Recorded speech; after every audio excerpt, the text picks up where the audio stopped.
Okay, so let me set the scene and start this series by just saying psychedelics have been used by us humans for a very, very long time. So for as long as we know humans were kind of humans, and it's not actually a far statement to say the reason why we are singing, dancing, symbolizing monkeys is because of the way we used psychedelics for thousands of years.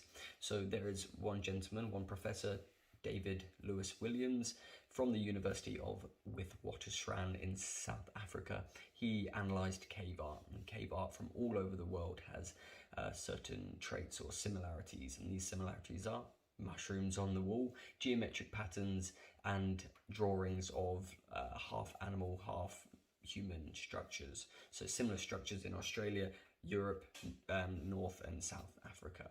So he came to the conclusion that psychedelics definitely had an impact on the way we thought, our cognition, our consciousness, and our capacity to symbolize. But also we have shamanic traditions here today that are using psychedelic substances like ayahuasca, and they've been around at least 10,000 years. And perhaps something also closer to home, the Bible has references to psychedelics in Exodus. Can't remember the number, but that is a bag of snakes. I don't want to get into it too much, but you don't know, Jesus could have been a almighty tripper, and I'll leave that to Brian Muraresku, I think his name is. And if you want to hear about that more, read the Immortality Key. It is an amazing book, and I'll leave him to sort that one out. It is very, very interesting. But now, just to quickly change the topic, just something called epigenetic inheritance. Epigenetic inheritance is simply the way you behave, the way I behave, will affect the way my gametes, so my sperm cell, will express my DNA.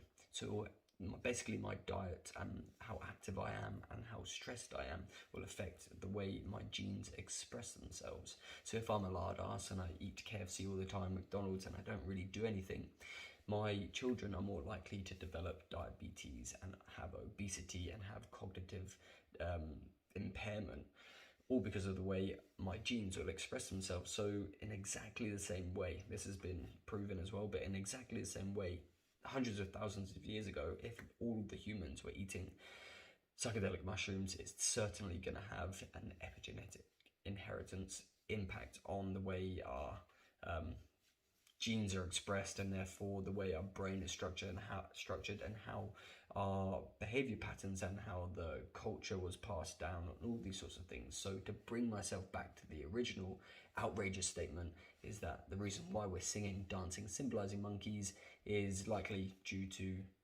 our psychoactive substance use over thousands of years. But just to finish up on saying that in that book, The Immortality Key, it is said that the Greeks, who basically started Western democracy, the Greeks said they wouldn't have achieved democracy if it wasn't for the Eleusinian mysteries. Well, basically, read the book and you'll find out. It's very interesting. But yeah, I'll leave that there, guys. We have been using psychedelics for ages, and I think we should integrate it back into society. Listen to future videos to hear why I think that.